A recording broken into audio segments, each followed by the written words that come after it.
Hello everyone, welcome back to another new video wisdom of law. और सभी बच्चों को मैं वेलकम करता हूं हमारे चैनल विजडम ऑफ लो पर। गाइस, आज की इस लाइव सेशन में मैं आपको बताने वाला हूं कि मैं पहला वीडियो आज यूट्यूब पर अपलोड कर रहा हूं इंडियन कॉन्ट्रैक्ट एक्ट को लेकर के। ओके, ये एक बहुत ही बड़ा टॉपिक है, एक बहुत बड़ा सब्जेक्ट है। ओके, जहां पर मैं आप सबको पूरा इस इंडियन कॉन्ट्रैक्ट एक्ट से रिलेटेड सारा प्रोविजन, नोट्स, ठीक है, एक एक केस स्टडी, सारा चीज मैं आप सबको प्रोवाइड करूंगा और डिटेल इंफॉर्मेशन के साथ वीडियो में अपलोड करूंगा। ओके, मैं इंश्योर करता हूं दोस्तों, अगर आप मेरे इस वीडियो को देखोगे, मेरे लेक्चर को देखोगे, मेरे नोट्स को देखोगे, तो मैं डेफिनेटली ये कह सकता हूं कि अगर मेरे नोट्स और नोट्स को, मेरे लेक्चर का फॉलो करते हो, तो आपका जो कॉन्सेप्ट है और कमांड जो है, ये इंडियन कॉन्ट्रैक्ट एक्ट में, ठीक है, इंडियन कॉन्ट्रैक्ट एक्ट में, क्योंकि हर एक लॉ स्टूडेंट को पढ़ना ही पड़ता है। और जो नए फर्स्ट ईयर बच्चे हैं, तो उनको मैं एक बहुत ही अच्छे से पढ़ाने वाला हूँ। कोई बच्चा जो एंट्रेंस की तैयारी भी कर रहा है, तो मेरे इस लेक्चर को अगर देखता है, तो मैं दावे के साथ कह सकता हूँ कि उसका ये कंसेप्ट इस सब्जेक्ट में अच्छा सा पकड़ उसका बन जाएगा। ओके, तो बेसिकली आज इस वीडियो में हम डिस्कस करेंगे हिस्ट्री के बारे में, थोड़ा सा पढ़ेंगे हल्का सा इंडियन कॉन्ट्रैक्ट एक्ट के बारे में, और हम आप सबको वही चीज बताएंगे जो कि एग्जाम में आएंगे और जो कि मोस्ट इंपॉर्टेंट चीज है। ओके, मैंने बहुत स्टडी करा, मैंने प्रॉपर नोट्स बनाया, तब जाके मैं वीडियो भी बनाने के लिए रेडी हूँ। ओके, अब देखिए, इंट्रोडक्शन पढ़ेंगे थोड़ा सा, व्हाट इज कॉन्ट्रैक्ट क्या है, तो डिटेल एक्सप्लेनेशन इसमें करेंगे। ओके, आपको अच्छे से इसका ओवरव्यू देंगे आज ये जो है इंडियन कॉन्ट्रैक्ट एक्ट के बारे में। डेफिनेटली वीडियो थोड़ा लंबा होगा, लेकिन मैं अच्छे से वीडियो बना रहा हूँ। आप लोग एक एक अच्छे से पेन कॉपी निकालो, अपना पढ़ना स्टार्ट करो। आप लोग अच्छे से कान में ईयरफोन डाल लो और मेरे लेक्चर को सुनना शुरू करो। ओके, उससे पहले मैं आप सबको ये कहना चाहूंगा कि अगर आप हमारे चैनल पर पहली बार जुड़ रहे हैं, ओके ना, तो आप सबको करना है क्या भैया, देख लो, ये तो मेरा फोटो हो गया, उससे पहले देख लो अच्छा दिख रहा हूँ कि नहीं, आप सब बता देना यहाँ पे कमेंट में, और अच्छा से थंबनेल बना के डाला हूँ आप लोग को। ओके, उसके बाद जो है, आप हमसे जुड़ना चाहते हैं तो यूट्यूब पर हमारा चैनल सब्सक्राइब कर लेना, पूरा लेक्चर कवर करने के लिए। इंडियन कॉन्स्टिट्यूशन का भी है, और भी लेक्चर आते रहेंगे, तो सबका अपडेट पाने के लिए चैनल को सब्सक्राइब करना और बेल आइकन को ऑन करना है, नहीं भूलना है। इंस्टाग्राम पे कमेंट करना है, किसी भी तरह डाउट्स होगा तो पर्सनल डाउट के लिए आप कमेंट कर सकते हैं, फॉलो कर सकते हैं, वहाँ भी कुछ कुछ अपलोड में करते रहता हूँ, आप मेरे पर्सनली आप हमसे बात कर सकते हैं। टेलीग्राम ग्रुप है, वहाँ पे जुड़ करके नोट्स प्रोवाइड कर पा सकते हो, कमेंट कर सकते हो, वहाँ पर ग्रुप है, बच्चे बच्चे लोग जुड़े हुए हैं, तो वहाँ से आप अपडेट, करंट अफेयर, सारा चीज़ आपको अपडेट मिलेगा। तो इसमें जुड़ना बहुत फायदेमंद है। सारा लिंक जो है आप सबको इसी वीडियो के डिस्क्रिप्शन पे दिया गया है, फॉलो कर लो। ओके, चलिए हम बात करते हैं अभी इंट्रोडक्शन के बारे में। तो देखिए, जनरल प्रिंसिपल ऑफ कॉन्ट्रैक्ट, तो सबसे पहले हम इंट्रोडक्शन आज हम पढ़ने वाले हैं, क्योंकि मोस्ट इंपॉर्टेंट चीज है इंट्रोडक्शन। क्योंकि सबसे पहले होते हैं कॉन्ट्रैक्ट। कॉन्ट्रैक्ट से आप क्या समझते हो, सबसे पहली बात तो हिंदी में कहते संविदा। ओके, तो यहाँ पे मैं बात करूंगा कॉन्ट्रैक्ट, जैसे कि हम लोग डेली लाइफ में अभी हर कोई व्यक्ति जो है, सूरज उगता है और डूबता है, पूरे दिन भर में ना जाने आप कितने सारे कॉन्ट्रैक्ट करते हो। क्या, एक चॉकलेट खरीदना, चप्पल, जूता, कपड़ा, बस में चढ़ना उतरना, ओके ना, उसके बाद ये सारा चीज जितना भी आप कर रहे हो, वो डेली लाइफ में हर चीज आप ना जाने कितने कॉन्ट्रैक्ट करते हो। लेकिन लॉ में आपको सब चीज पढ़ना पड़ेगा माय डियर, ओके ना, तो पढ़ना पड़ेगा ये सारी चीजें, आपको डिटेल में अच्छे से उसको एकदम लॉ क्या कहता है, और इंडियन कॉन्ट्रैक्ट जो एक्ट जो है वो किस तरह का डील करता है। बेसिकली हम लोग ना जाने कितने कॉन्ट्रैक्ट करते हैं, ओके ना, तो यहाँ पे सिंपल सी बात है, मोस्ट इंपॉर्टेंट जो चीज है, ये इंडियन कॉन्ट्रैक्ट एक्ट जो है वो क्या करता है, the law of Indian contract. देखिए, the law of contract is the most important branch of merchant law. तो यहाँ पे जो है, ये जो कानून है, बेसिकली जो कॉन्ट्रैक्ट एक्ट की हम बात कर रहे हैं, ये व्यापारी, ये मार्चेंट लॉ को डिपेंड करता है, मतलब जो कि ट्रेड से रिलेटेड जितने भी आप व्यापारी, ये तो बिजनेस करना हो गया, तो एक तरह का बिजनेस लॉ है। तो अब बिजनेस को रेगुलेट करने के लिए, ठीक है, तो इस तरह का लॉ हम लोग फॉलो करते हैं, जो कि इंडियन कॉन्ट्रैक्ट एक्ट 1870 का है, 1872 का।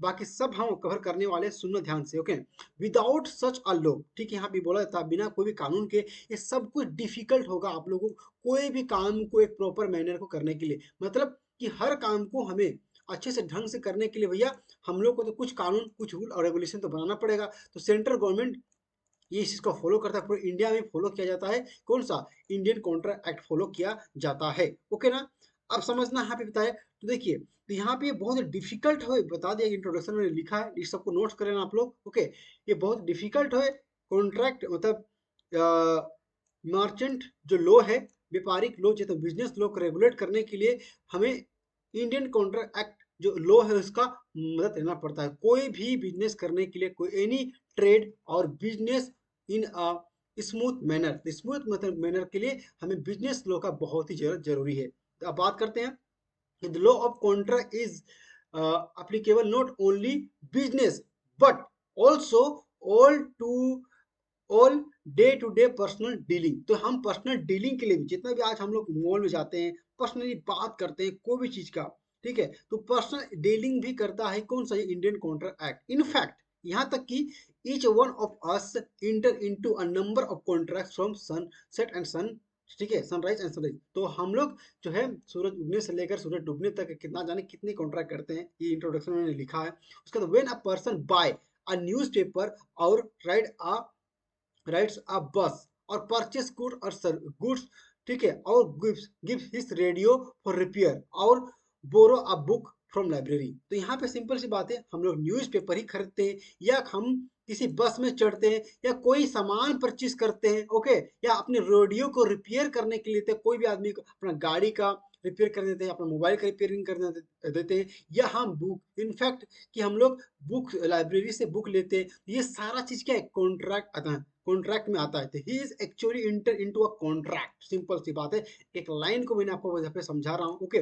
All this transaction are subjected to provision of the law contract. तो इस तरह का जो ट्रांजेक्शन आप करते हो, तो ये कॉन्ट्रैक्ट में आएगा, ओके।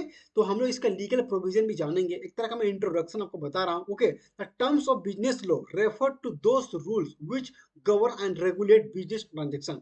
जो टर्म्स जो है बिजनेस लॉ जो है, क्या करता है, रेफर करता है उस चीज को, किस गवर्न करता है, क्या, बिजनेस लॉ को, ट्रांजेक्शन कर, ट्रांजेक्शन तो लेन देन जो हम लोग करते हैं, तो ये जो क्या कर, बिजनेस लॉ इसको रेफर करता है। तो लेन देन की जो है चीजें आप ऐसा नहीं करोगे, उसके लिए आपको बिजनेस लॉ से गो थ्रू आपको करना पड़ेगा, उसको रेफर करना पड़ेगा, अगर कोई भी लीगली आप बिजनेस कर रहे हो तो, ओके ना। अब यहाँ देखिए, this rules regulation etc brings a sense of seriousness. तो ये क्या करता है, ये सीरियसनेस लगता है दो पार्टी के बीच में, भैया ऐसे कोई तो कॉन्ट्रैक्ट नहीं करेगा, तो यहाँ पे दो आदमी पार्टी रहेगा, तो सीरियसनेस को लाता है कि हाँ एक पार्टी करे अच्छे से, दूसरा पार्टी भी अच्छे से करे। उसके बाद और उसके बाद डिफिने उसका बिजनेस, और ये सारा चीज को क्या करते हैं, सीरियसनेस लाता है उसके अंदर में। They provides for rules regarding the validity of market contract of their performance. तो यहाँ पे जो है पार्टी, जैसे कि हम किसी को बाउंड करते हैं कि भैया तुमको सब काम करना है। तो ओवरऑल देखा जाए कि एक कॉन्ट्रैक्ट एक्ट जो है, एक तरह का एक बिजनेस लॉ है, और ये बिजनेस लॉ है जहां पर हम डेली लाइफ में कोई भी सामान खरीदते हैं, बेचते हैं, ट्रांजेक्शन करते हैं, तो सबको बिजनेस लॉ से गवर्न होना पड़ता है, और उसके लिए स्पेशल लॉ क्या, इंडियन कॉन्ट्रैक्ट एक्ट है। तो सब कुछ अभी कॉन्ट्रैक्ट के थ्रू होता है, तो समझ जाओ ये बात को, ओके। विदा, और ये कॉन्ट्रैक्ट लॉ इसलिए आ गया है ताकि जहाँ वहाँ पे मतलब जो पार्टी के बीच में जो है सीरियसनेस पर दिखे वहां पर, और किसी का राइट्स वोलेट होता है तो वो अप्रोच कर सकता है कोर्ट वगैरह का, ओके ना। आगे हम लोग बात करेंगे, ओके। अब यहाँ पे देखो, थोड़ा सा हम लोग हिस्ट्री हल्का सा जान लेते हैं, जो कि इंपॉर्टेंट है, ओके, जानना ही आप सबको। इंडियन कॉन्ट्रैक्ट एक्ट ये समझना 1872। तो यहाँ पर जो है इसका, तो ईयर जो या जान लेना कि ये जो है इसका ईयर, अगर इस एक्ट का जो नाम है क्या है, इंडियन कॉन्ट्रैक्ट एक्ट 1872, ओके। जैसे आपका बुक होगा, बुक, हाँ, जैसे कि मैं बुक रेफर करता हूँ, आप सबको बुक लेना है तो आप एक एक, क्योंकि डॉक्टर आर के बांगे का बुक ले सकते हो, क्योंकि मैंने उसी से पढ़ के आपको यहाँ पे नोट्स वगैरह थोड़ा बढ़ाया है, बनाया है, ओके। तो उससे आप ले सकते हो, देखिए मेरा नोट्स भी पढ़ सकते हो, कोई दिक्कत नहीं है, ओके। इन दिस ईयर, अब देखो तो हिस्ट्री हम लोग जानते हैं, तो देखिए कोई भी कानून को बनाने के लिए कोई तो प्रोसेस होना चाहिए, तो कोई भी कानून तब बनता है जब उसका नीड होता है। देखिए हम लोग को पहले क्या होता था, जब कानून नहीं होता था तो कोई भी ट्रांजेक्शन ऐसे ही मुंह जुबानी हम लोग किसी भी कर सकते थे। तो होता क्या था कि किसी का जबान का वैल्यू नहीं होता था, कोई कागज में लिखा पढ़ी नहीं होता था, तो उसका वैल्यू भी नहीं होता था। तो एक तरह का सीरियसनेस, वैल्यू को बढ़ाने के लिए स्पेशली एक लॉ लाया गया, जो कि सब लोगों को फॉलो करना पड़ेगा। अगर कोई व्यक्ति उसको नहीं मानता है तो उसके लिए पनिशमेंट होगा, और जो पनिशमेंट होगा, और जो व्यक्ति का, और जिसका लॉस हो जाता है, तो वो, जिसका लॉस भी हो जाता है, तो जो डैमेज जिसका होता है, वो दूसरा व्यक्ति जो डैमेज करता है, तो उसको उसे कंपनसेशन लिया जाता है। सिंपल सी बात है। तो इसका ड्राफ्टिंग में एक प्रोसीजर होगा, तो इसमें कानून बनाने का प्रोसेस होगा। तो प्रोसेस हुआ कि इन द ईयर ऑफ 1961, सुनिए, 1861 को यह अप्रोच किया जाता है। तो third law commission of British India. तो ये जो लॉ आप समझ देखिए कि ब्रिटिश लॉ का बनाया हुआ है। आप सोचिए हमारा देश जो आज़ाद हुआ था 19 47 हमारा देश आज़ाद हुआ था। और देखिए हम लोग अभी भी कौन सा लॉ को फॉलो कर रहे हैं, ब्रिटिश लॉ को फॉलो कर रहे हैं, ठीक है। तो यहाँ पे जो है third law commission of India जो था, ब्रिटिश इंडिया, जो under the chairman of sir John Romilly, ठीक है। तो इसका नाम याद रखना कि अंडर द, देखिए इस एग्जाम में पूछेगा कि किसके अंडर के, आप किसके अंडर कौन चेयरमैन थे, ये अ, कौन चेयरमैन थे इंडियन कॉन्ट्रैक्ट एक्ट और ड्राफ्टिंग करने के समय। तो इसका देखिएगा, इसका नाम पूछता है, याद रखिएगा इसका, ठीक है। सर जॉन रोमिली, ठीक है। इसका presented the report on contract law. तो ये क्या करते हैं कि ये रिपोर्ट सौंपते हैं थर्ड लॉ कमीशन, ठीक है।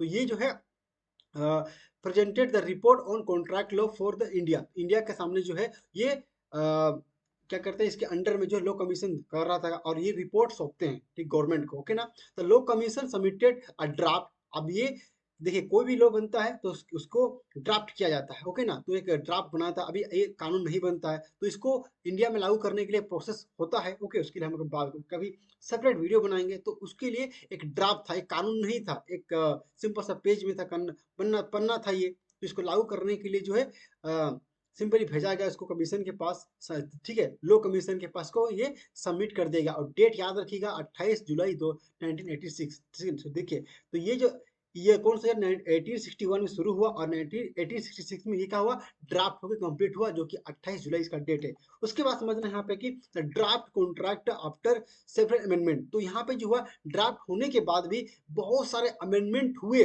कुछ बदलाव हुए इस कानून में, ठीक है। याद रखना कि ड्राफ्ट तो हो गया लेकिन भी बहुत सारे बदलाव हुए। उसके बाद जो है एक्ट नंबर 9 ये बना, क्या ये लागू कब हुआ, तो इनैक्ट जो हुआ, तो इनैक्ट हुआ ये 9, ये एक्ट नंबर उस याद रखना कि आप लोग बेयर एक्ट देखोगे वहां पर देखिएगा कि 1872 एक्ट नंबर 9 लिखा होगा। तो एक्ट एक्ट नंबर 9 कहने का मतलब कि उस ईयर का 9 नंबर का वो एक्ट था, कौन सा, ये 1872 इंडियन कॉन्ट्रैक्ट एक्ट जो था, ओके। तो ऑन उसके बाद देखिए 25 अप्रैल, तो 25 अप्रैल जो था 1872 को क्या हो गया, Indian Contract act come into force. तो यहाँ पे इनैक्ट हुआ, सॉरी, ये जो डेट था इसका इनैक्ट होने का वो क्या था, वो 25 अप्रैल को इसका इनैक्ट हुआ, ओके। लेकिन अभी तक लागू नहीं हुआ था, याद रखिएगा इनैक्टेड जो है डेट, इस डेट को याद रखिएगा 25 अप्रैल, okay.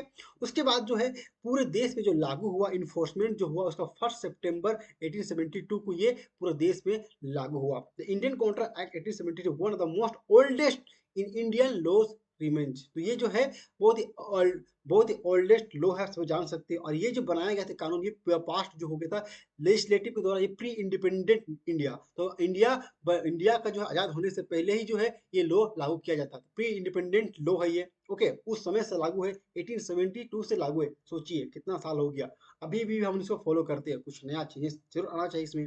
It receive it accent, तो यहाँ पे एसेंट जो मिला, सहमति जो मिला, it receive its assent on 5 April 1872। तो इसको जो एसेंट मिला था जो, वो याद रखिएगा 25 अप्रैल को, जो कि मैंने कहा इसका इनेक्टेड डेट जो है 25 अप्रैल को। The statute contain essential principle for formulation contract along with the relation of indemnity. तो यहाँ पे जो है बहुत सारे प्रोविजन को जोड़ा गया, जिसमें आप देख सकते इंडेमनिटी को जोड़ा गया, गारंटी को जोड़ा गया, बेलमेंट प्लेट, ठीक है, एजेंसी, सारा चीज प्लेज। तो ये जब ये सबको जो आपको पढ़ना पड़ेगा, ओके। तो ये सब एक टॉपिक है, आप लोग जब लॉ में घुसिएगा इस कॉन्ट्रैक्ट एक्ट में जब हम लोग डिस्कस करेंगे तो ये सारा चीज हम लोग पढ़ना पड़ेगा। इंडेमनिटी क्या होता है, गारंटी क्या होता है, पेलमेंट क्या होता है, प्लेट क्या होता है, उसके बाद एजेंसी क्या होता है, ये सारे टॉपिक्स है जो हम लोग को ये पढ़ना पड़ेगा, ओके। तो ये सब इस एक्ट में इंक्लूड किए गए हैं, ओके। अब बहुत ही अच्छा एक्ट है, बहुत ही मजेदार एक्ट है भैया, मजा आएगा आप लोग पढ़ने में। और ये इंपॉर्टेंट है हर एग्जाम के लिए, आप एंट्रेंस एग्जाम की तैयारी कर रहे हो, चाहे कोई बच्चा है या जुडिशरी की तैयारी कर रहे हो, कोई जज बनना चाहते हो, तो हर किसी को ये एक्ट पढ़ना पड़ेगा। अब थोड़ा हम जनरल जानते हैं इसको। देखिए ये एक्ट जो बना पूरा पूरा पूरा बन के जो तैयार हुआ, तो उस समय जो है 66 सेक्शन थे, वहां पर कितने सेक्शन थे, 66 सेक्शन थे। लेकिन यहाँ पे अमेंडमेंट होता गया बीच में, ओके। जहां पर जो है बाद में अमेंडमेंट हुआ। अब देखिएगा बुक्स में general principle of law contract, तो ये जनरल प्रिंसिपल जो है, अगर कॉन्ट्रैक्ट एक्ट की हम बात करें कि ये देखिए जनरल प्रिंसिपल जो है डील करता है कॉन्ट्रैक्ट एक्ट में, वो सेक्शन कौन सा डील करता है, सेक्शन 1 से लेकर 75 तो जो है जनरल कॉन्ट्रैक्ट की बात करता है, याद रखिएगा, ओके ना। उसके बाद जो है कॉन्ट्रैक्ट एक्ट को बाद में सेपरेट किया गया, अलग किया गया, इसमें कि उसमें उसके लिए जो एक्ट अलग से गुड से अलग से क्या लाया गया, ये एक्ट लाया गया, सेल्स ऑफ गुड्स एक्ट लाया गया, ओके ना, जिसका सेक्शन जो आप देख सकते हैं कि 76 से लेकर के 123 जो है ये बात करता है सेल्स ऑफ गुड्स एक्ट के बारे में बात करता है, याद रखना, ठीक है। उसके बाद स्पेशल कॉन्ट्रैक्ट, तो देखिए स्पेशल कॉन्ट्रैक्ट भी हमारे यहाँ पे है, तो स्पेशल कॉन्ट्रैक्ट एक्ट का भी इसका अलग है, तो उसके लिए जो है स्पेशल कॉन्ट्रैक्ट में क्या क्या पढ़ना पड़ेगा, समझ जाओ आप लोगों को कि स्पेशल कॉन्ट्रैक्ट में इंडेमनिटी, गारंटी, ठीक है, बेलमेंट, प्लेज एंड जो इसके बाद ये है एजेंसी, सेक्शन 124 से 128, सॉरी 124 से लेकर 238 तक आपको ये पढ़ना पड़ेगा, तो ये स्पेशल कॉन्ट्रैक्ट में आता है, जो कि डिवाइडेड है अलग अलग, याद रखना उस बात को, ओके। देखिए कॉन्ट्रैक्ट रिलेटिंग टू पार्टनरशिप, तो अब देखिए इसी में आ जाता है, इसको भी अलग किया गया बाद में, ठीक है। पार्टनरशिप एक्ट जो है 200 से लेकर इसकी जस्ट इसी के बाद स्टार्ट है, ओके ना, तो ये हो गया। इसके बाद तो ये सब इसी देखा जाए तो सेक्शन कितना है 100 से 266 है, लेकिन उसी को बाद में अलग अलग सेपरेट सेपरेट किया गया, ओके। इसका ईयर एक बार देख लेना पार्ट एक्ट का, तो एक्ट में आप समूह को वहाँ पे देख, जब इसका एक्ट पढ़ोगे तो सबका एक्ट का अलग अलग उसमें ईयर लिखा होगा, ओके ना। उसके बाद देखिए पार्टनरशिप एक्ट को पढ़ना पड़ेगा कॉन्ट्रैक्ट एक्ट में, जो कि सेक्शन 239 से लेकर 266 से डील करता है, ओके। उसके बाद देखिए एट प्रेजेंट, अभी प्रेजेंट की बात करता हूँ तो यहाँ देख लीजिए, at present the Indian Contract act में भी डिवाइडेड इनटू टू पार्ट, तो यहाँ टू पार्ट में हो गया ऐसा, deals with the general principle of law of contract, section 120, section 1 से लेकर 75 तक है। एंड उसके बाद जो है पार्ट 2 जो है deals with specific kinds of contract such as, जैसे कि आपको समझ, जैसे कि मैंने आप सबको बताया कि contract of indemnity, guarantee, contract of bailment end plate and contract of agency, तो ये सारा चीज आपको पढ़ना पड़ेगा, तो ये मैंने, और ये सब आपको एग्जाम में पूछेगा, आपको जाना बहुत जरूरी है एक लॉ स्टूडेंट को, हर चीज को, ओके ना। आगे बढ़ते बच्चे, तो अब हम लोग बेसिकली टॉपिक पे आते हैं, जो कि हम बात करें कॉन्ट्रैक्ट कॉन्ट्रैक्ट कॉन्ट्रैक्ट, तो भैया लॉ में कॉन्ट्रैक्ट क्या है, सिंपल इसका मीनिंग क्या है, सिंपल मीनिंग क्या है, तो यहाँ पे समझना कि ब्रॉडली स्पीकिंग ये बात कहा गया है कि कॉन्ट्रैक्ट इज एन एग्रीमेंट, ठीक है, मेड बिटवीन टू और मोर पर्सन टू डू और do abstain from doing a particular act, तो यहाँ पर सिंपल सी बात है, आपको मैं आसान लैंग्वेज में बताता हूँ, देखिए कॉन्ट्रैक्ट, कॉन्ट्रैक्ट मतलब कौन लोगों के बीच में होगा, एक दो व्यक्ति होगा, ये हो गया, ठीक है, ये होगा मंगरा, ठीक है, ये मंगरा हो गया, इधर ये मंगरी हो गई, ठीक है, तो मंगरा मंगरी जो यहाँ पे है या क्या क्या कॉन्ट्रैक्ट करे एक दूसरे से, तो कॉन्ट्रैक्ट किसके साथ होगा, तो ठीक है, तो दो आदमी ही होगा कॉन्ट्रैक्ट करेगा, ठीक है। वो देखिए कॉन्ट्रैक्ट एक्ट बहुत ही बड़ा है, एक एक चीज को एक्सप्लेन करेंगे तो लंबा हो जाएगा, मेरे चैनल को फॉलो करना डेफिनेटली, मैं हर चीज को एक एक वर्ड को अच्छे से समझाऊंगा आप लोगों को, ये एग्रीमेंट क्या होता है, एग्रीमेंट क्या होता है उसके लिए अलग वीडियो होगा, ओके। अभी समझो कि कॉन्ट्रैक्ट है क्या, ठीक है, broadly a contract is an agreement, तो एक तरह का एग्रीमेंट होता है, एग्रीमेंट मतलब एक पेपर होगा, ओके ना, एक तरह का एग्रीमेंट होता है, ठीक है। अब कौन सा बात, टू पार्टी, यहाँ बोला मेड बिटवीन टू और मोर पर्सन, तो हम लोग कॉन्ट्रैक्ट जो कर सकते हैं कि दो व्यक्ति के साथ भी कर सकते हैं एंड दो से अधिक व्यक्ति के साथ भी कर सकते हैं, क्या, कुछ काम को करने के लिए, ठीक है। हाँ क्या बोलते हैं, क्या बोला गया लाइन में समझना कि टू और मोर पर्सन टू डू, तो कुछ काम को करने के लिए हम क्या करते हैं, कॉन्ट्रैक्ट करते हैं, और यहाँ बोला गया और और to abstain from doing a particular act, मतलब कुछ एक्ट को नहीं करने के लिए, absence from doing a particular act, तो यहाँ पे कुछ काम करने के लिए और कुछ काम नहीं करने के लिए जो कॉन्ट्रैक्ट करते हैं उसको हम लोग कॉन्ट्रैक्ट, ठीक है, जो एग्रीमेंट करते हैं कुछ काम को करने के लिए और कुछ काम को नहीं करने के लिए जो एग्रीमेंट करते हैं उससे हम क्या कहते हैं, सिंपली भाषा में कॉन्ट्रैक्ट कॉन्ट्रैक्ट कहते हैं, ओके। समझ के बच्चा, भूलना मत, कोई डाउट्स होगा तो आओ भैया मेरे से पूछ लो, प्यार से मैं आप लोगों को जवाब दूंगा, प्यार से लाइव सेशन में आके पूछना या पर्सनली कमेंट करना, समझा दूंगा अच्छे से। अब दूसरा पॉइंट यहाँ पे देखते हैं, कि पॉइंट को याद अच्छे से, एक लाइन को बारीकी बारीकी समझाऊंगा, ठीक है, समझना, फिर एक कॉन्ट्रैक्ट, ठीक है, in invariably creates a legal obligation, obligation मतलब क्या है, दायित्व, कोई जिम्मेदारी है भैया, ठीक है, इसका वर्ड मीनिंग समझना आप लोग अच्छे से, फिर बिटवीन, तो यहाँ पे समझना अ कॉन्ट्रैक्ट इन, ठीक है, variability creates a legal obligation between the parties by which certain rights are given to one party और a correspondent duty to impose on the other party, तो सिंपल सी बात है, इस लाइन में ये कहा गया है कि समझना, ये कॉन्ट्रैक्ट जो होता है ना, सिंपल सी बात भैया, तो ये एक तरह का क्या कहता है, एक लीगल ऑब्लिगेशन क्रिएट करता है, create a legal obligation between, कौन सा बीच में, वो दो पार्टी के बीच में, तो यहाँ पे समझ में आता है कि अगर हम लोग कोई कॉन्ट्रैक्ट करते हैं, समझना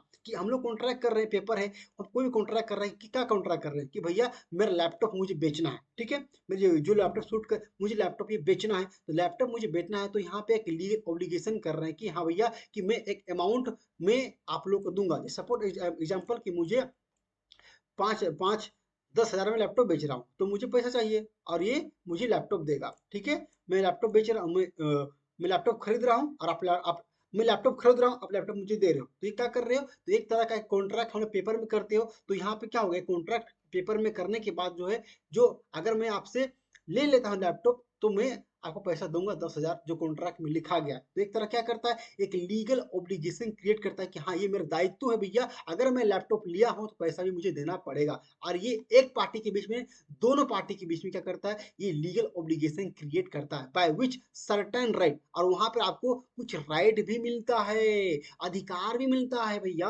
अगर मैं आप अगर आप मुझे लैपटॉप दे रहे हो, तो आप उस लैपटॉप के बदले में पैसा पाने का आपका अधिकार है। तो ये सर्टेन राइट जो है क्रिएट करता है, which certain right are given to one party. तो वहां पे एक पार्टी को ऑटोमेटिकली राइट आ जाता है भैया, तुम मेरे हम आपका लैपटॉप लेंगे तो हम आपको पैसा नहीं देंगे, हैं देवे नहीं करेंगे भैया, सिंपल सा देना ही है आपको। ठीक है, आप समझना कि एंड कोरस्पोंडिंग ड्यूटी, तो यहाँ पे जो दूसरा पार्टी जो है उसको यह ड्यूटी बनता है, उसका ये लाइबिलिटी बन जाता है, इसको इम्पोज होता है कि भैया इम्पोज। ठीक है, तो अदर पार्टी की उसको फुलफिल करे, उसको फुलफिल करना है, जरूरी है कि उसको पूरा करना है। ठीक है, इस तरह का हम उसको एक पेपर में कलम की ताकत से बांध दिए, मतलब ओरल बात नहीं किए। ठीक है, एक कॉन्ट्रैक्ट किए, बोल दिए, हो गया, इस तरह का समझना। ओके, उसके बाद समझना कि द कॉन्ट्रैक्ट ऑफ, ठीक है, the law of contract is most important part of merchant law in India. तो यहाँ पे देखिए, आप देखिए सिंपल सी बात है, इंडिया की बात करता हूँ तो इंडिया हमारे भारत देश जो है, उसमें बहुत सारे बिजनेस ट्रांजेक्शन होते हैं, बहुत सारे हम लोग गुड्स एंड सर्विस लेते रहते हैं, कुछ खरीदते रहते हैं, कुछ भी हम, जैसे कि पेन कुछ भी, लैपटॉप, बुक्स, ठीक है, बाइक, कहीं भी चढ़ते हैं, बस सर्विस ले रहे, कुछ भी ले रहे हैं, तो ये सब क्या है, एक कॉन्ट्रैक्ट है। जितना व्यापारिक, जितना भी ट्रेड लो हो, जितना बिजनेस का हो, जितना भी लो है, वो कौन सा गवर्न होता है, वो होता है इंडियन कॉन्ट्रैक्ट एक्ट से। ठीक है, तो ये बिजनेस लो में है, ये बहुत ही बड़ा इंपॉर्टेंट रोल प्ले करता है, बहुत इंपॉर्टेंट पार्ट है। ठीक है, ये कॉन्ट्रैक्ट एक्ट, तो बिजनेस को समझना भैया, तो हर बिजनेस वाले जितने स्टूडेंट है भैया ना, तो उसको पढ़ना पड़ेगा कॉन्ट्रैक्ट एक्ट। ठीक है, तो अगर आपको इंटरेस्ट आएगा कॉर्पोरेट फील्ड में जाने के लिए, तो ये कॉर्पोरेट फील्ड में जाना है, तो ये एक्ट को तो बहुत अच्छे से पढ़ लेना है आपको। ठीक है, तो देखिए आगे बढ़ते हैं। It determined the circumstances in which the promise made by a parties to a contract shall be binding on them and provide for the remedies available against a person who failed to perform his promise। देखिए, आप इसको एक line में पढ़ सकते हो, अच्छी सी बात है, लेकिन मैं इसको समझा रहा हूँ अच्छे से, ताकि आप लोग का एक खोपड़ी में दिमाग है ना, इसको घुस जाए कि मैं समझाना क्या चाहता हूँ, सुन के ज्यादा याद होता है, याद रखना। तो यहाँ पे देखिए लाइन में क्या बोल रहा है कि डिटरमाइन, तो ये जो करता है, ये जो है डिटरमाइन करता है सर्कमस्टांसेस का, कि ये जो प्रॉमिस कर रहे हैं, हम लोग, एक पार्टी दूसरे पार्टी को प्रॉमिस करता है, और दूसरा पार्टी फर्स्ट पार्टी को प्रॉमिस करता है, मतलब हम लोग प्रॉमिस कर रहे हैं भैया। ठीक है, तो वहां पर करता है, तो यहाँ पे प्रॉमिस करके हम लोग एक दूसरे को प्रॉमिस करके क्या होता है, ये हम दोनों क्या है, बाइंडिंग हो जाते हैं हम लोग, कि हाँ मजबूर हो जाते हैं कि हाँ, अगर मैं प्रॉमिस कर दिया, ठीक है, अगर प्रॉमिस कर दिया कि हाँ भैया मैं तो आपको, ठीक है, लैपटॉप बेचूंगा, प्रॉमिस हो गया एकदम कॉन्ट्रैक्ट के साथ। ओके, बिजनेस बड़ा डील हो गया कि मैं आपको, ठीक है, हर दिन मैं आपको न्यूज़पेपर दूंगा, तो दूंगा। ठीक है, हर दिन मैं आपको दूध, मैं 5 लीटर दूंगा, कॉन्ट्रैक्ट हो चुका, देना ही पड़ेगा आपको। तो वो बड़े लेवल पर सोचो कितना लेवल पे अभी कॉन्ट्रैक्ट होता है, तो वहाँ पे बाइंडिंग हो जाता है इंसान कि हाँ उसको दूध देना ही पड़ेगा, कोई भी कॉन्ट्रैक्ट होता है, तो वहाँ पे एक पार्टी को, सेकंड से दोनों पार्टी को बाइंडिंग करता है कॉन्ट्रैक्ट एक्ट, याद रखना। ये केस के ऊपर डिपेंड करता है। और यहाँ पर मान लीजिए कोई पार्टी जो है, अगर मान लीजिए अपने ड्यूटी को, ठीक है, ड्यूटी को परफॉर्म नहीं करता, अपना प्रोमिस को नहीं पता, अपना प्रोमिस कर लेता, प्रोमिस को तोड़ देता है कि हाँ भैया प्रोमिस करता हूँ मैं तुम्हें दूध दूंगा, हर दिन डेली न्यूज़पेपर दूंगा डेली। ठीक है, तो यहाँ पर जो है प्रोमिस को, अगर मान लो, मैं सिंपल एग्जांपल ले रहा हूँ समझाने के लिए आप लोग को। ओके, तो अगर मान लीजिए प्रोमिस को अगर तोड़ देता है, तो उस व्यक्ति के खिलाफ हम लोग क्या है, रेमेडीज अवेलेबल है। तो अगर अगर वो उसको फेल हो जाता है कि उसको परफॉर्म करने के लिए आपको दूध नहीं दे पा रहा है, आपका डैमेज हो जा रहा है, कि आपने दूध लेकर आप बहुत बड़ा बिजनेस कर रहे हो, तो हो सकता है डैमेज होगा, तो उस व्यक्ति के खिलाफ हम लोग रेमेडीज भी ले सकते हैं। तो भैया अगर कोई कॉन्ट्रैक्ट तोड़ेगा, तो सिंपल बात है, उसको हम कोर्ट में घसीट देंगे, हाँ रेमेडीज उसके लिए अवेलेबल है, सिंपल सी बात है। और आप अपने राइट्स को इन्फोर्स करवाओगे वहां पे कि हाँ आप मुझे डेली दो, दूध देना ही पड़ेगा आपको, क्योंकि आपने कॉन्ट्रैक्ट किया है। ओके ना, इतना सोचिए कितना इंपॉर्टेंट चीज है, एक पेपर का इतना वैल्यू बताना है, एक कॉन्ट्रैक्ट कितना वैल्यू है। ओके, कॉन्ट्रैक्ट करने के बाद तो प्रॉमिस करना, ये जो प्रॉमिस ब्रेकअप होता है तो सब समझ सोचो कि भैया तुम जस्ट इमेजिन एक लड़का लड़की प्यार करता है, दोनों एक दूसरे से प्रॉमिस करता है, I love you darling, I love you, क्या क्या बोल देता है। ओके ना, उसके बाद सोचो कितना ब्रोकन हार्ट होता है। तो जस्ट इमेजिन कि यहाँ बिजनेस है तो कितना लोगों का नुकसान होगा। तो इसलिए रेमेडीज अवेलेबल है, लेकिन दिल टूटता है उसका क्या उपाय है भैया, आप लोग जानो। चलिए ठीक है, आगे बढ़ता हूँ। ठीक है, the law of Contra is content in, जैसे कि मैंने आप सबको बताया था, फिर से सिंपल सी बात, ये मैंने बता दिया, आप लोगों को देख लीजिएगा। ओके, ये मैंने पहले डिस्कस करके बता दिया, आगे स्किप करता हूँ इसको मैं। ठीक, आगे बढ़ते हैं। तो यहाँ पर जो है सिंपल सी बात है, हम लोग पढ़ते हैं सेक्शन 2H। तो देखिए, अब कॉन्ट्रैक्ट एक्ट हम लोग कह रहे हैं, तो कॉन्ट्रैक्ट एक्ट जो सिंपली जो कहाँ डिफाइंड है, तो डिफाइंड जो है कॉन्ट्रैक्ट एक्ट सेक्शन 2H में। कॉन्ट्रैक्ट एक्ट जो है, सॉरी, कॉन्ट्रैक्ट डिफाइंड है। ओके, तो बेयर एक्ट में भी आएंगे, एक एक सेक्शन को अच्छे से पढ़ेंगे, समझ रहे हैं ना। तो यहाँ पे कॉन्ट्रैक्ट की बात कर रहे हैं तो सेपरेट उसकी बाद बात करते हैं। तो कॉन्ट्रैक्ट जो है कहाँ डिफाइंड है, सेक्शन 2H में डिफाइंड है, इसको याद कर लो, रट लो भैया। The section 2H of the act stated that तो हाँ, an agreement enforceable by law is a contract। तो यहाँ पे सिंपल सी बात है, डिफिनेशन है कॉन्ट्रैक्ट का, यहाँ बोल दिया गया कि an agreement enforceable by law। तो यहाँ पे देखिए, enforceable by कहने का मतलब यहाँ पे मतलब जो कि लो कानून के द्वारा वो सही है, इन्फोर्सेबल है लो के द्वारा, जिसको लो मानता है, कानून मानता है। ठीक है, जो एग्रीमेंट जो होता है सही एग्रीमेंट होता है, उसको जो जो जो कि कानून में लिखा गया है उसको क्या कहते हैं, कॉन्ट्रैक्ट कहते हैं हम लोग। सिंपल सी बात है, बेराइटल लैंग्वेज में इस पर हम लोग डिटेल अच्छे से बात करेंगे। इन्फोर्समेंट एग्रीमेंट क्या है तो सब कुछ समझ में आएगा। तो एक आप लोग मेरे लेक्चर का फॉलो करते रहिए, हम पूरा आप लोग को अच्छे से पढ़ाते जाएंगे, एक चीज समझ में आएगा आप लोग को। ठीक है, let us discuss this two element in detail. Okay, तो हम लोग इस जो दो एलिमेंट जो है इसको बहुत अच्छे डिस्कस करेंगे, क्या चीज को, एग्रीमेंट क्या है और ऑब्लिगेशन क्या है। तो एक एक वर्ड को, ये एक अपने आप में बहुत ही बड़ा टॉपिक है। ठीक है, बड़ा टॉपिक नहीं है, लेकिन ये ऑब्लिगेशन का रियल लॉ में क्या मीनिंग है उसको समझना है, और एग्रीमेंट का मीनिंग क्या है लॉ में, इसको भी जानना बहुत जरूरी है। ओके, हम लोग बात करेंगे। देखिए, ये होता क्या है कि इट क्रिएट्स, ये जो होता है agreement obligation, agreement and obligation होता क्या है कि इट क्रिएट्स राइट्स, ये करता है, ये आपको अधिकार देता है। तो ये दो चीज समझना कि ये क्या है, ये करता है, ये राइट्स क्रिएट करता है, मतलब अधिकार देता है। और क्या है, एक ऑब्लिगेशन मतलब कि हमें जिम्मेदारी भी क्रिएट करता है, हमें राइट भी दे रहा है और जिम्मेदारी भी क्रिएट कर रहा है। तुम किसी से प्रोमिस कर रहे हो, एग्रीमेंट कर रहे हो, तो एक क्या होता है, एक राइट्स क्रिएट कर रहा है, एक दूसरा का एक ऑब्लिगेशन क्रिएट कर रहा है। किससे, किसके बीच में, between the party of the contract, जो कॉन्ट्रैक्ट कर रहा है उनके बीच में। ठीक है, यहाँ राइट भी दे रहा है, उसका ऑब्लिगेशन भी दे रहा है। ठीक है, इसमें मैगजीन में where there is right there is remedies. Okay, तो यहाँ पे यूबी जस्ट रेमेडियम एक तरह का एक है मैगजीन, यूबी जस्ट रेमेडियम कह के। ओके, जहाँ पे जो where there is right there is remedy, जहाँ आपको अधिकार मिलता है वहाँ, जहाँ आपको अधिकार है वहाँ राइट्स भी, जहाँ पे आपका अधिकार है वहाँ पर ऑब्लिगेशन भी आपका है। ओके, अब यहाँ विच आर क्यूरेटिव, तो दोनों पार्टी की सहमति से होगा ना, इसे समझना। In case of party refuse, तो यहाँ पे बोलता है कि in case of party refuse to honour a correct obligation. ठीक है, connected obligation, uh, it it will give right to action to other party. तो यहाँ पे देखिए, अगर कोई भी पार्टी जो होता है अपने रिफ्यूज करता है अपने राइट्स को, ठीक है, अपना ऑब्लिगेशन को जो है नहीं मानता, अगर कोई पार्टी समझना। ठीक है, in case a party refuse, refuse करने का मतलब मना करता है, क्या ओनर करता है इसको पालन नहीं करता है, अपने कॉन्ट्रैक्टल जो ड्यूटी होता है तो उसको क्या है, उसको पालन नहीं करता है, तो उस व्यक्ति के खिलाफ हम लोग क्या कर सकते हैं, एक्शन ले सकते हैं, लीगल एक्शन।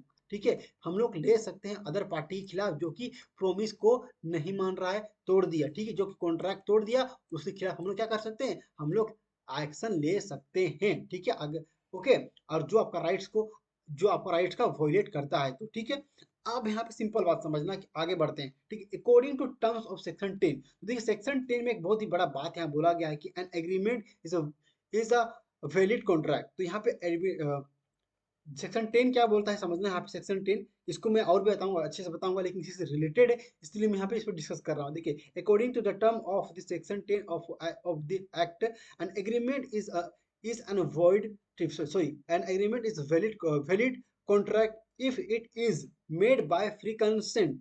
और पहला वर्ड था, जो एग्रीमेंट क्या हो रहा है, वैलिड वैलिड एग्रीमेंट कब होगा समझना यहाँ पे कि एन वैलिड एग्रीमेंट कब होगा, पहला बात बोल रहा है क्या, फ्री कंसेंट होना चाहिए, दूसरा बात बोल रहा है पार्टी कॉम्पिटेंट कॉन्ट्रैक्ट, जो पार्टी कॉन्ट्रैक्ट करने के सक्षम होना चाहिए। दूसरा बात बोल रहा है कि lawful consideration for a lawful consideration, और समझना कि उसके बाद विद अ लॉफुल ऑब्जेक्ट समझना, फिर not express declare to be a void, ठीक है, समझना। ये सबसे बड़ा टर्म्स है भैया, यही आपको समझना है। आप सबसे पहले कॉन्ट्रैक्ट पढ़ रहे हो तो आप एक एक वर्ड से अवेयर हो, तब आपको समझ में आएगा कि एग्रीमेंट क्या होता है, फ्री कंसेंट क्या होता है, पार्टी कंपिटेंट कॉन्ट्रैक्ट कौन है, लॉफुल कंसिडरेशन कौन है, एंड लॉफुल ऑब्जेक्ट क्या है, and not express declare to be void. तो यहाँ पे देखिए ये बेयर एक्ट का लैंग्वेज है। तो भाई मेरे, ठीक है, समझना ये है कि आपको बेयर एक्ट को बहुत ही धीरे धीरे से प्यार से एकदम पूरा अच्छे से पढ़ना है, एक एक लाइन को समझना है, समझे, समझ में आया। तो यहाँ पर जो ये जो सेक्शन 10 जो है,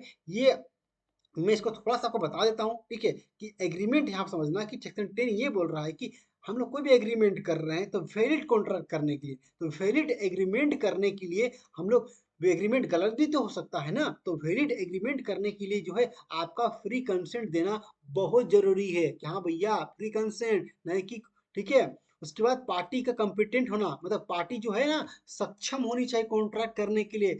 लॉफुल कंसिडरेशन, जो पैसा दोगे ना गद्दारी का पैसा नहीं होगा लोग या कुछ भी, ओके। कंसिडरेशन की बात कर, लॉफुल ऑब्जेक्ट, तो जिसका जिस चीज का हम लोग कॉन्ट्रैक्ट कर रहे हैं ना, जैसे कि हम लोग कोई भी गुड्स का, ड्रग्स का स्मगलिंग नहीं होना चाहिए, तो अच्छा चीज होना चाहिए, सही चीज होना चाहिए, और वो क्या वॉइड नहीं होना चाहिए कि वो पहले से मना है। जैसे कि हम कॉन्ट्रैक्ट करते हैं कि भैया मैं तेरे लिए चांद ताड़े तोड़ के लाऊंगा, तो इस तरह का जो कॉन्ट्रैक्ट करोगे वो गलत है, ओके। तो सिंपल सी बात है, आपको इसके बारे में और डिटेल से बताऊंगा तब समझ में आएगा। मैं एक तरह का इंट्रोडक्शन दे दिया, सिंपली जो है यहाँ पे समझना, ठीक है। और एनालाइज दिस डिफिनेशन, तो डिफिनेशन को हम एनालाइज करेंगे अगले पॉइंट पे, ठीक है।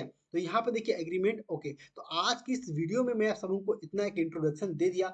और देखिए मेरे लेक्चर को भी आगे और आगे देखना, तो आज के इस लेक्चर को मैं इतना ही तक स्किप करता हूँ, और ठीक है, इसका मैं इतना ही वाइंड अप करता हूँ आज के क्लास के लिए। और आगे के लिए हम लोग नेक्स्ट क्लास हम लोग डिस्कस करेंगे, ठीक है। जैसे कि हम लोग एग्रीमेंट डिस्कस करेंगे, उसके बाद लीगल ऑब्लिगेशन डिस्कस करेंगे, उसके बाद हम लोग अंतर देखेंगे कि एग्रीमेंट और कॉन्ट्रैक्ट में क्या है, अच्छे से एक चीज को आपको बताएंगे, ओके ना। ऐसा बहुत सारे हम लोग का टॉपिक है। तो आज में एक इंट्रोडक्शन आप सबों को दिया, जहाँ पे आपने जाना हिस्ट्री थोड़ा सा मैं आपको बता दिया, इंट्रोडक्शन के बारे में मैं आपको बताया कि कॉन्ट्रैक्ट क्यों करते हैं, कैसे करते हैं, कहाँ कौन कौन है, ओके।